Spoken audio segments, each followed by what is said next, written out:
Hi friends, today நம்ம சேனல்ல 8th Social Science Economics Unit 1 பணம் சேமிப்பு மற்றும் முதலீடு அந்த டாபிக்ல பார்ட் 2 வீடியோ தான் நம்ம பார்க்க போறோம். ஆல்ரெடி பார்ட் 1ல பணம் என்றால் என்ன, பணத்தின் தன்மைகள் என்ன, பணத்தின் பரிணாம வளர்ச்சி என்ன, பணத்தின் மதிப்புகள் என்ன, இது எல்லாமே நம்ம பார்த்துட்டோம். டுடே நாம சேமிப்பு மற்றும் முதலீடுகள், கருப்பு பணம், இந்த ரெண்டும் தான் நம்ம பார்க்க போறோம். ப்ரீவியஸ் வீடியோ பார்க்காதவங்களுக்கு நான் லிங்க் டிஸ்கிரிப்ஷன்ல கொடுக்குறேன், செக் பண்ணி பார்த்துக்கோங்க. வாங்க வீடியோக்குள்ள போலாம்.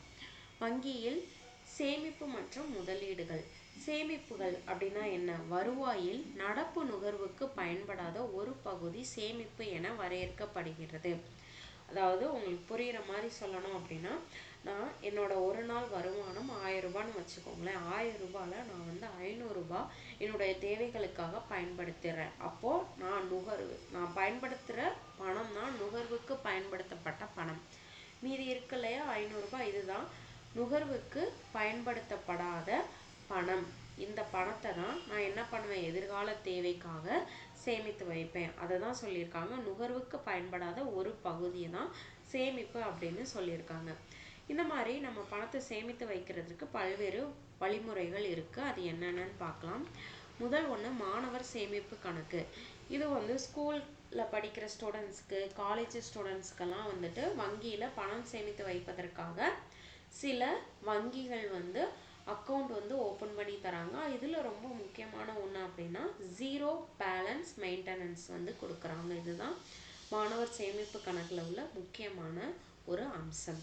அடுத்து சேமிப்பு வைப்பு. சேமிப்பு வைப்பு அப்படின்றது நம்மை போல மக்கள் பயன்படுத்தக்கூடியது, நிரந்தரமாக நிறைய வாடிக்கையாளர்கள் பயன்படுத்தக்கூடியதான் இந்த சேமிப்பு வைப்பு.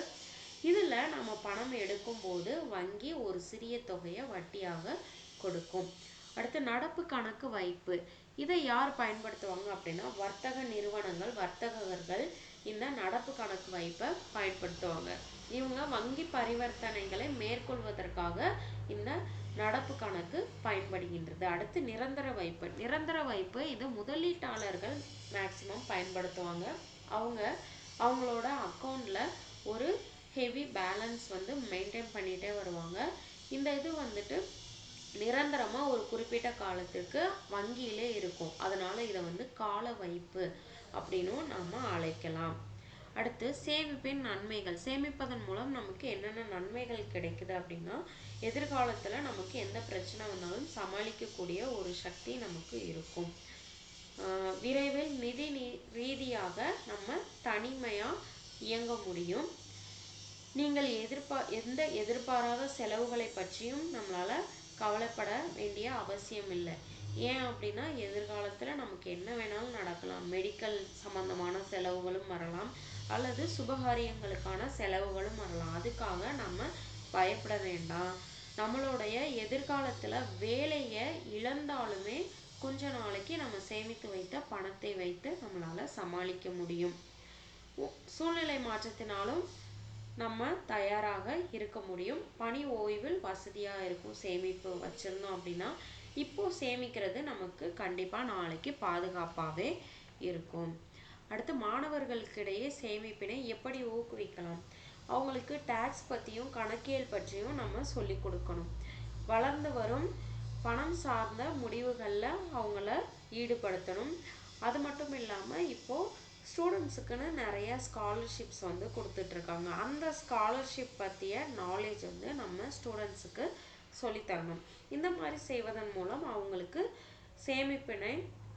சேமிப்பின் மகிமையை நம்மளால் தெரிய வைக்க முடியும்.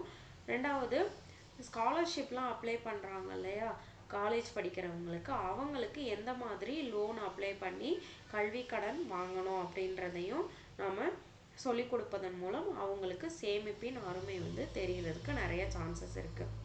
ஓகே சார், பணமாக நம்ம சம்பாதிச்சாச்சு, சேமித்து வச்சாச்சு, அடுத்து முதலீடு பண்ணணும். இந்த முதலீடுகள் அப்படின்றது என்னது? எதிர்கால தேவைகளுக்காக நம்ம ஒரு முதலீட்டை பண்ணி வச்சோம்னா எதிர்காலத்தில் நமக்கு நிறையா ப்ராஃபிட் கிடைக்கும் அப்படின்னு நம்ம எது தொழில் செய்கிறோமோ அதை தான் முதலீடுகள் அப்படின்னு சொல்கிறோம். ஃபார் எக்ஸாம்பிள், இப்போ எல்லாருமே படிச்சுட்ருக்கோம் இல்லையா, எதுக்காக படிச்சுட்ருக்கோம்? நம்ம வாங்கின டிகிரி நமக்கு எதிர்காலத்தில் பொருள் ஈட்டி தரும். இதையும் நாம் ஒரு முதலீடாக சொல்லலாம். முதலீடு அப்படின்றது பணம், நேரம், முயற்சி அல்லது பிற மூலங்கள் ஏதாவது ஒன்றை பயன்படுத்தி எதிர்காலத்திற்காக அதை நம்ம வருமானமாக மாற்றணும். அதுக்காக தான் நான் என்ன சொன்னேன், எஜுகேஷனும் சொன்னேன். இப்போ நம்ம ஸ்கூல் படிக்கிறது, காலேஜ் படிக்கிறது எல்லாமே எதுக்காக, எதிர்காலத்தில் நம்ம வாங்கின டிகிரி மூலம் நமக்கு ஒரு வருமானம் வரும். அதை தான் நாம் முதலீடுகள் அப்படின்னு சொல்கிறோம். இந்த முதலீடை நாம் எப்படியெல்லாம் செய்யலாம்? பங்கு வர்த்தகம் அப்படின்னா ஷேர் மார்க்கெட்டில் போட்டு வைப்பாங்க. திடீர்னு ஒரு ப்ராஃபிட் வரும்போது அதை அப்படியே ரிட்டர்ன் எடுப்பாங்க.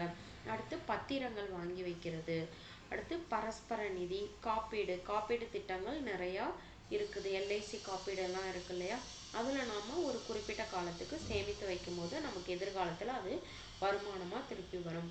அடுத்து ஆண்டு தொகை. இப்போ போஸ்ட் ஆஃபீஸ்லலாம் நிறைய ஸ்கீம் கொண்டு வந்துட்டாங்க. ஒரு 25 ஏஜ் கிட்ட இருக்கிறவங்களுக்கு இத்தனை வருஷம் நீங்கள் இவ்வளோ அமௌண்ட்டு மந்த்லி 150 ரூபா அல்லது 200 ரூபா நீங்கள் பே பண்ணுறீங்க அப்படின்னா அவங்களோட 58 ஏஜில் அவங்களுக்கு ஒரு பல்க் அமௌண்ட் கிடைக்கும். அது மட்டும் இல்லாமல் வைப்பு கணக்கு அல்லது வேறு பல பத்திரங்கள் அல்லது சொத்துக்கள், இது எல்லாமே முதலீடுகள் தான். ஒரு முதலீட்டு கருவிகள்லையுமே முதலீடு செய்யும் போது சில இடர்பாடுகள் ஏற்பட்டு பணத்தின் இழக்கும் நிலை ஏற்பட்டாலும் அதை முதலீட்டின் மூலம் அதிக பணத்தை மீளவும் பெற முடியும் என்பதே உண்மையாகும். என்ன சொல்ல வராங்க அப்படின்னா, இப்போது ஷேர் மார்க்கெட் எடுத்துக்கோங்களேன்.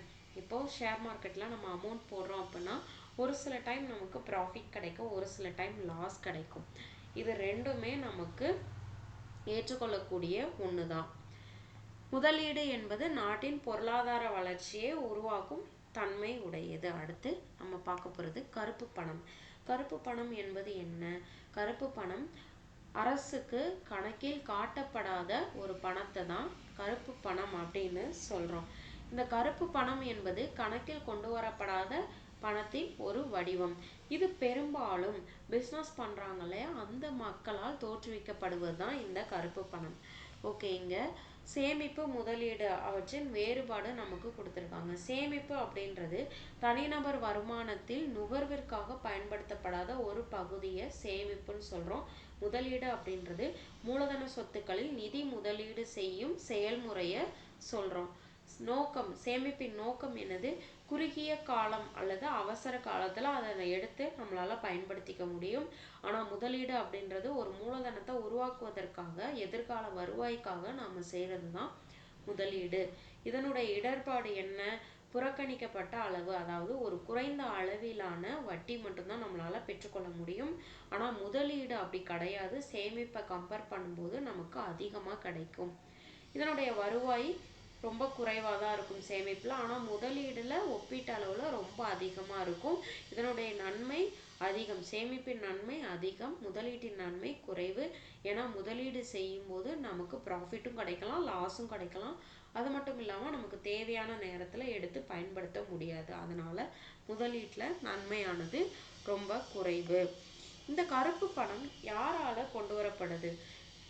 குற்றவாளிகள், கடத்தல்காரர்கள், பதுக்குபவர்கள், வரி ஏய்ப்பவர்கள் மற்றும் சமுதாயத்தில் மற்ற சமூக விரோதிகள் மூலம் சட்ட விரோதமாக சந்தையில் கருப்பு பணமானது சேமித்து வைக்கப்படுகின்றது.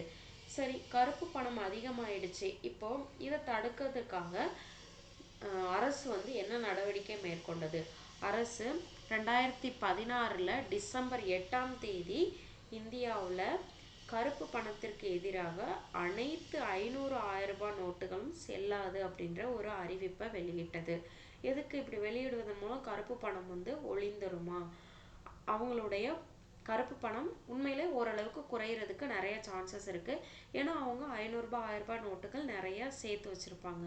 அப்போது நமக்கு ஒரு பணத்தின் மதிப்பு செயலிழக்குது அப்படின்னா என்ன செய்வோம்? நம்மக்கிட்ட இருக்க அமௌண்ட்டை பேங்க்கில் கொடுத்துட்டு வேறு அமௌண்ட்டாக மாற்றிக்குவோம் இல்லையா?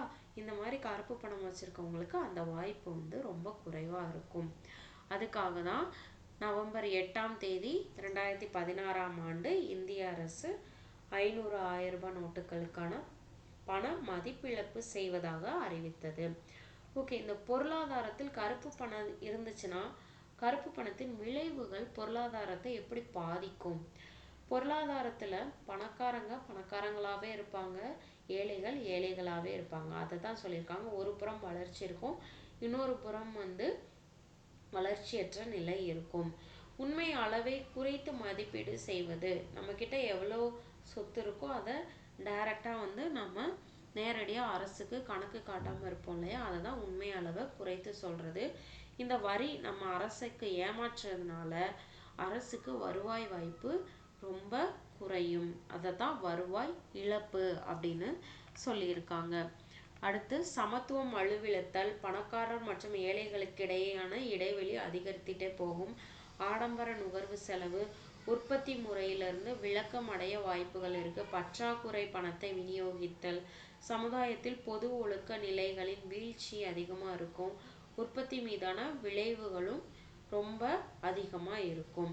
அடுத்து கருப்பு பணத்திற்கு எதிராக அரசு என்னென்ன நடவடிக்கைகள் மேற்கொண்டிருக்காங்க அப்படின்னா, இந்த கருப்பு பணத்தை கண்காணிப்பதற்காக சிறப்பு விசாரணை குழு ஒன்று நிறுவியிருக்காங்க. பண மதிப்பிழப்பு செயல்படுத்தி இருக்காங்க. இந்தியா மற்றும் பிற நாடுகளின் அழுத்தத்தினால் சுவிட்சர்லாந்து உள்ளூர் சட்டங்களில் முக்கிய மாற்றங்களை ஏற்படுத்தி சுவிஸ் வங்கி வெளிநாட்டுக்கும் உதவி செஞ்சிட்டு இருக்கு. இந்த கருப்பு பணத்திற்கு எதிரான சட்டங்கள் என்னென்ன அப்படின்னு பாருங்க. பண மோசடி நடவடிக்கை தடுப்பு சட்டம் 2002ஆம் ஆண்டு நிறைவேற்றப்பட்டது. லோக் ஆயுக்தா சட்டம், ஊழல் தடுப்பு சட்டம் 1988. 1988ல் 2 சட்டம் நிறைவேற்றியிருப்பாங்க. ஊழல் தடுப்பு சட்டம், பினாமி பரிவர்த்தனை தடுப்பு சட்டம். இந்த பினாமி பரிவர்த்தனை தடுப்பு சட்டம் 2016ல் திருத்தப்பட்டது.